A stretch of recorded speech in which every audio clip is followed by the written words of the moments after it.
ಕಡಗೀರು ಬಂಡಿಗೆ ಆಧಾರ, ಕಡುದಪ್ಪವೇರಿದ ಒಡಲಮ್ಮ ಬಂಡಿಗೆ ಬುಡ ಶರಣರ ನುಡಿಗಣವೇ ಕಡಗೀರು ಕಾಣರವನಾಥ. ಮಹಾಯೋಗಿ ಶ್ರೀ ಸಿದ್ಧಲಿಂಗೇಶ್ವರ ಸ್ವಾಮಿಯ ಜಾತ್ರಾ ಮಹೋತ್ಸವದ ಈ ಸಂಭ್ರಮದ ಸಡಗರದಲ್ಲಿ ತ್ರಿವಿಧ ದಾಸೋಹಿಗಳಾಗಿರ್ತಕ್ಕಂಥ ನಮ್ಮನ್ನೆಲ್ಲರೂ ಸಹಿತ ಹರಿಸಿರುವಂತಹ ಶ್ರೀ ಶಿವಕುಮಾರ ಮಹಾಸ್ವಾಮಿಗಳ ಅಡಿದಾವರೆಗಳಲ್ಲಿ ಆ ಮಹಾಕೀರ್ತನದಲ್ಲಿ ನಮ್ಮ ಭಕ್ತಿಯ ನಮಸ್ಕಾರನ ಅರ್ಪಿಸುತ್ತಾ ಈಗಿನ ಪೂಜ್ಯ ಸಿದ್ಧಲಿಂಗ ಮಹಾಸ್ವಾಮಿಗಳವರು, ಶಿವಸಿದ್ಧ ಮಹಾಸ್ವಾಮಿಗಳವರ ಇಲ್ಲೂ ಸಹಿತ ನನ್ನ ಭಕ್ತಿಯ ನಮನಗಳನ್ನು ಅರ್ಪಿಸುತ್ತಾ ವೇದಿಕೆಯ ಮೇಲೆ ಇರ್ತಕ್ಕಂತಹ ಎಲ್ಲ ಪೂಜ್ಯಗಳಿಗೂ ನಾನು ನಮಸ್ಕಾರಗಳನ್ನು ಅರ್ಪಿಸುತ್ತಾ ಇದುವರೆಗೂ ಸಂಸ್ಕಾರದ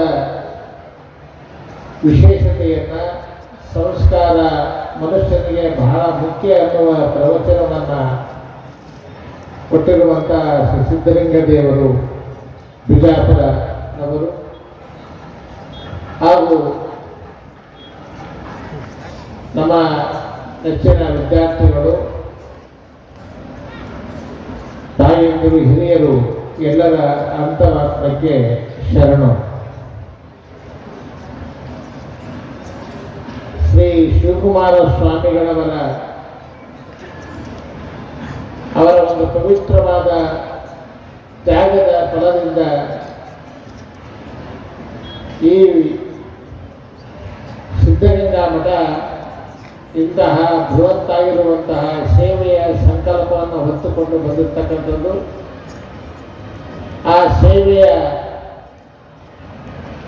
ಮುಂದುವರೆದ ಭಾಗವಾಗಿ ಅದನ್ನು ಮುಂದುವರಿಸಿಕೊಂಡು ಬರುವಂಥದ್ದು ಈ ಮಠದ ಒಂದು ಸೇವಾ ಮನೋಭಾವನೆಯ ವೈಶಿಷ್ಟ್ಯತೆ ಅಂತಕ್ಕಂಥ ನಾವೆಲ್ಲ ಬರಲಿಕ್ಕೆ ಸಾಧ್ಯತೆ ಇಲ್ಲ.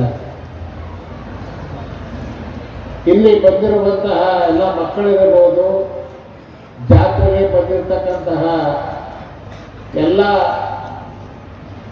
ಭಕ್ತರಾಗಿರ್ಬೋದು, ತಾಯಿಗಳಾಗಿರ್ಬೋದು, ಎಲ್ಲರೂ ಸಹಿತ ಬಂದು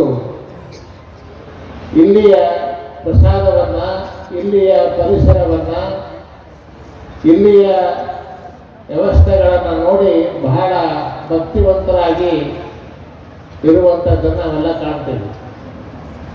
ಇಲ್ಲಿಯ ಪ್ರಸಾದ ಹೇಗಿದೆ ಅಂತಂದರೆ, ಒಂದು ಕಡೆ ಹೇಳ್ತಾರೆ ಭುಕ್ತಿ ಮುಕ್ತಿ ಪ್ರಕಾಶನ ಅಂತ ಮಾತನ್ನು ಹೇಳ್ತಾರೆ. ಭುಕ್ತ ಅಂತಂದ್ರೆ ಪ್ರಸಾದವನ್ನು ಮಾಡ್ತಕ್ಕಂಥವ್ರು. ಆ ಪ್ರಸಾದವನ್ನು ಮಾಡಿರ್ತಕ್ಕಂಥವ್ರು ಅವರು ಮುಕ್ತಿಯ ಮಾರ್ಗಗಳನ್ನು ಕಾಣ್ತಾರೆ, ಹಾಗೂ ದೇಹದ ಅವರ ಆಧ್ಯಾತ್ಮಿಕವಾದ ಪ್ರಕಾಶನವನ್ನು ಸಹಿತ ಹೊಂದ್ತಾರೆ ಅಂತಕ್ಕಂಥದ್ದನ್ನು ನಾವೆಲ್ಲ ಗಮನಿಸುವಂಥ ಅಂಶವಾಗಿರುತ್ತೆ. ಇಲ್ಲಿ ದಾಸೋಹದ ವ್ಯವಸ್ಥೆ, ಜ್ಞಾನ ದಾಸೋಹ ಇರ್ಬೋದು, ವಿದ್ಯಾ ದಾಸೋಹ ಇರ್ಬೋದು, ಹಾಗೂ ಧಾರ್ಮಿಕ ದಾಸೋಹವನ್ನು ಮಾಡುವಂತಹ ಮನೆಯವನ್ನು ನಾವು ಇಲ್ಲಿ ನೋಡುವಂತಹ ಭಾಗ್ಯ ನಿಮ್ಮೆಲ್ಲದಾಗಿರುವಂಥದ್ದು. ಶ್ರೀ ಶಿವಕುಮಾರ ಸ್ವಾಮಿಗಳವರ ಆ ತೇಜೋ ಪುಂಗವ, ಆ ತೇಜೋ ರಾಶಿ, ಅವರ ಸೇವೆಯ ಬದುಕನ್ನು ನೋಡುವಂತಹ ಭಾಗ್ಯ ನಮಗೆಲ್ಲರಿಗೂ ದೊರೆತಿರ್ತಕ್ಕಂಥದ್ದು ನಮ್ಮೆಲ್ಲ ಭಾಗ್ಯ, ನಮ್ಮ ಪುಣ್ಯ ವಿಶೇಷ ಅಂತ ನಾವೆಲ್ಲ ಭಾವಿಸ್ಕೊಳ್ಬೇಕಾಗುತ್ತೆ. ಒಂದು ವಚನ ಇದೆ, ಅಪರಿಮಿತ ಕತ್ತಲೊಳಗೆ ಪರಿಮಿತಿಯ ಬೆಳಕವ ನಿಟ್ಟವರಾರು, ಬೆಳಕು ಇದೆ ಕತ್ತಲೆಯೂ ಇದೆ, ಎಂತಹ ಚೋದ್ಯವು ಆನೆ ಹುಲಿ ಒಂದಾಗಿ ಮೆಲ್ಲುವುದನ್ನು ಕಂಡು ಬೆರಗಾದನು ಗುಹೇಶ್ವರ ಅಂತಕ್ಕಂಥ ಒಂದು ವಿಚಾರವನ್ನು ಹೇಳ್ತಾ ಇದೆ. ಇದು ಒಂದು ಬೆಳಗಿನ ವಚನ. ಇದು ಅಂದ್ರೆ ಬೆಳಗಿನ ವಚನ ಅಂತಂದ್ರೆ ಯಾವುದೋ ವಿಷಯಗಳನ್ನ ಬೇರೆ ಅರ್ಥದಲ್ಲಿ ಅರ್ಥೈಸಿಕೊಳ್ಳುವಂತಹ ವಿಚಾರ ಇದು. ಇಲ್ಲಿ ನೋಡಿ, ಈಗ ನಮ್ಮ ಈಗಾಗಲೇ ಸಮಯ ಆಗಿದೆ. ಸುತ್ತ ಎಲ್ಲವೂ ಸಹಿತ ಕತ್ತಲ ಆವರಿಸಿದೆ. ನಮಗೆ ಮಾತ್ರ ಈ ಬೆಳಕನ್ನು ಕೊಡುವಂತಹ ಲೈಟ್ಗಳು ಮಾತ್ರ ಇಲ್ಲಿದ್ದಾವೆ. ಸುತ್ತಲೆಯೂ ಕತ್ತಲು ಆವರಿಸಿರುವಂತಹ ಈ ಸಂದರ್ಭದಲ್ಲಿ ಬೆಳಕು ಕೊಡುವಂತಹ ಈ ಕತ್ತಲೆಯೂ ಸಹಿತ ಇದೆ, ಬೆಳಕು ಕೊಡುವಂತಹ ಈ ಬೆಳಕು ಸಹಿತ ಇದೆ. ಅದು ಇದು ಬಹಳ ಆಶ್ಚರ್ಯವಲ್ಲವೇ? ಕತ್ತಲೆಯೂ ಇದೆ ಮತ್ತು ಬೆಳಕು ಸಹಿತ ಇದೆ. ಇದು ಬಹಳ ಮುಖ್ಯವಾಗಿರುವಂತಹ ಅಂಶವಾಗಿರುವಂಥದ್ದು. ಹಾಗಾದರೆ ಈಗಿನ ಭೂಮಂಡಲದಲ್ಲಿ ನಾವೆಲ್ಲ ಇರುವಂಥ ಈ ಭೂಮಂಡಲದಲ್ಲಿ ಸಂಪೂರ್ಣ ಕತ್ತಲವಾಗಿರುವಂತಹ ಸನ್ನಿವೇಶ. ಎಲ್ಲ ಕಡೆಗೂ ಬೆಳಕನ್ನು ಕೊಡ್ಲಿಕ್ಕಾಗುತ್ತಾ? ಎಲ್ಲ ಕಡೆ ಬೆಳಕು ಕೊಡೋಕ್ಕಾಗೋದೇ ಇಲ್ಲ. ನಾವಿರುವ ಸ್ಥಳದಲ್ಲಿ ಮಾತ್ರ ನಾವು ಬೆಳಕನ್ನು ನೋಡುವಂತಹ ಲೈಟನ್ನು ಹಾಕ್ಕೊಳ್ಬೇಕಾಗುತ್ತೆ. ಅದು ದಾರಿಯಲ್ಲಿ ಹೋಗ್ಬೇಕಾದ್ರೆ ನಾವು ಬ್ಯಾಟ್ರಿ ನಿಂತ್ಕೊಂಡು ನಾವೆಲ್ಲ ಹೋಗ್ಬೇಕಾಗುತ್ತೆ. ಆದರೆ ಈ ಬೆಳಕು ಮತ್ತು ಕತ್ತಲು ಎರಡೂ ಸಹಿತ ಒಂದು ಕಡೆ ಇದಾವಲ್ಲ, ಇದು ಬಹಳ ಚೋದ್ಯ ಅಂತಕ್ಕಂಥದ್ದನ್ನ ಭುವೇಶ್ವರ ಅಲ್ಲಮಪ್ರಭುಗಳು ಬಹಳ ಚೆನ್ನಾಗಿ ಹೇಳ್ತಾರೆ. ಇದು ಯಾಕೆ ಹೇಳಿದ್ರು ಅಂತಂದ್ರೆ, ನಮ್ಮಲ್ಲಿರುವಂತಹ ಅಜ್ಞಾನ ಅಂತಕ್ಕಂತಹ ಒಂದು ಕತ್ತಲು, ಈ ಅಜ್ಞಾನದ ಕತ್ತಲಿನಿಂದ ನಾವೆಲ್ಲರೂ ಸಹಿತ ಬಳಲ್ತಾ ಇದ್ದೀವಿ. ಎಲ್ಲರೂ ಅಜ್ಞಾನವಂತಾರೆ. ಈ ಹೇಗೆ ಭೂಮಂಡಲದಲ್ಲಿ ಈಗ ನಮ್ಮಲ್ಲಿ ಕತ್ತಲೆ ಆವರಿಸಿದೆಯೋ, ನಮ್ಮಲ್ಲಿರುವಂತಹ ಕತ್ತಲೆಗಳ ಅಂಶಗಳು ಸಾಕಷ್ಟು ಇರ್ತವೆ. ಆದರೆ ನಮಗೆ ಬೆಳಕನ್ನು ಕಾಣಲಿಕ್ಕೆ ಸಾಧ್ಯತೆ ಆಗುವುದಿಲ್ಲ. ಆ ಬೆಳಕನ್ನು ಕಾಣುವಂತಹ ಅಂಶಗಳು ಎಲ್ಲರೂ ಈ ಲೈಟ್ ಬಂದಾಗ ಹೇಗೆ ಬೆಳಕು ಬರ್ತದೋ ಆಗಲೂ ಸಹಿತ ನಿಮ್ಮಲ್ಲೂ ಸಹಿತ ಒಂದು ಬೆಳಕಿದೆ. ಅದು ಜ್ಞಾನದ ಬೆಳಕು ಅಂತಕ್ಕಂಥದ್ದು. ಈ ಜ್ಞಾನದ ಬೆಳಕು ಕತ್ತಲೆಯನ್ನ ಹೋಗಲಾಡಿಸುವಂಥದ್ದು. ಅಸತೋಮ ಸದ್ಗಮಯ ಇರಬಹುದು, ಅಥವಾ ಇಂತಹ ಕತ್ತಲೆಯನ್ನ ಹೋಗಲಾಡಿಸುವಂತಹ ಬೆಳಕು ಇದೆಯಲ್ಲ, ಇದು ನಮ್ಮಲ್ಲೇ ಇರುವಂಥದ್ದು. ಕತ್ತಲೆಯೂ ಸಹಿತ ನಮ್ಮಲ್ಲೇ ಇರುವಂಥದ್ದು. ಇದು ಬಹಳ ಆಶ್ಚರ್ಯವಲ್ಲವ? ಇದು ಇವತ್ತು ಶಿವಕುಮಾರ ಸ್ವಾಮೀಜಿಯವರು ತಮ್ಮ ನಿರಂತರವಾಗಿರ್ತಕ್ಕಂಥ ದಾಸೋಹ ಸೇವೆಯಿಂದ, ಜ್ಞಾನದ ದಾಸೋಹದಿಂದ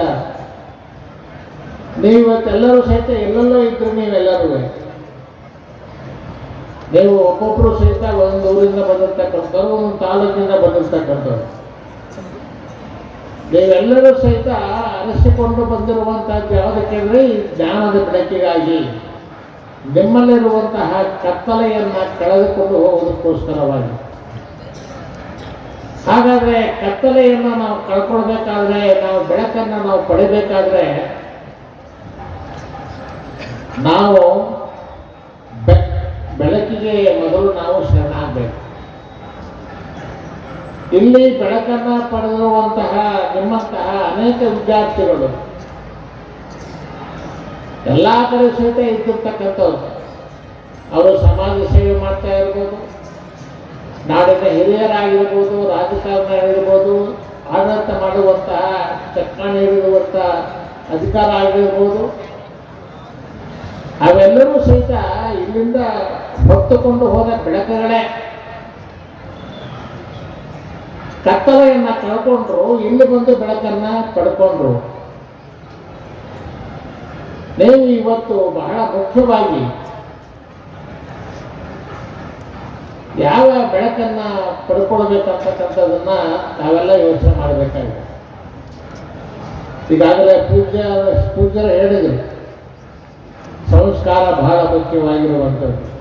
ಹೌದು, ಸಂಸ್ಕಾರವಿಲ್ಲದೆ ಯಾವುದೂ ಇಲ್ಲವೇ ಇಲ್ಲ. ಎಲ್ಲ ಭಾಗಗಳು ಸಂಸ್ಕಾರ ಬಹಳ ಮುಖ್ಯ ಇರುವಂಥದ್ದು. ಸಂಸ್ಕಾರ ಇದ್ದರೆ ನಮ್ಮಲ್ಲಿ ಬೆಳಕು ಒಳಗೆ ಇಳಿಲಿಕ್ಕೆ ಸಾಧ್ಯತೆ ಆಗುತ್ತೆ ಅಂದರೆ ಜ್ಞಾನ ಒಳಗೆ ಇಳಿಲಿಕ್ಕೆ ಸಾಧ್ಯತೆ ಆಗ್ತದೆ. ಸಂಸ್ಕಾರ ಇಲ್ಲದಿದ್ದರೆ ಜ್ಞಾನ ನಮ್ಮಲ್ಲಿ ಒಳಗೆ ಇಳಿಲಿಕ್ಕೆ ಸಾಧ್ಯತೆ ಆಗುವುದಿಲ್ಲ ಅಂತಕ್ಕಂಥ ವಿಚಾರವನ್ನು ಗಮನಿಸ್ಕೋಬೇಕಾಗುತ್ತೆ. ಆದ್ದರಿಂದ ಈ ಕತ್ತಲೆಯೂ ಇದೆ, ಈ ಬೆಳಕು ಸಹಿತ ಇದೆ. ಇದು ಬಹಳ ಚೋದ್ಯವಾಗಿರುವಂಥ ವಿಚಾರ. ನೀವೆಲ್ಲ ಕತ್ತಲೆಯನ್ನು ಕಳೆದುಕೊಂಡು ಆ ಬೆಳಕನ್ನು ಪಡೆಯುವಂತಹದ್ದೇ ತಾವೆಲ್ಲರೂ ಈ ಒಂದು ಕಾರ್ಯಕ್ರಮದಲ್ಲಿ ಅಥವಾ ನೀವು ಇಲ್ಲಿ ವಿದ್ಯಾಭ್ಯಾಸ ಮಾಡುವಂತಹ ಆಸೆಯನ್ನು ಹೊಂದ್ಕೊಬಿಟ್ಟು ನೀವೆಲ್ಲರೂ ಸಹಿತ ಆ ಬೆಳಕನ್ನು ಪಡೆದುಕೊಂಡು ಹೋಗಿ ನಿಮ್ಮ ಜೀವನವನ್ನು ಸಾರ್ಥಕವನ್ನು ಮಾಡಿಕೊಳ್ಬೇಕು ಅಂತ ಹೇಳ್ತಾ ಒಂದೆರಡು ಮಾತನ್ನು ಮುಗಿಸ್ತಾ ಇದ್ದೀನಿ.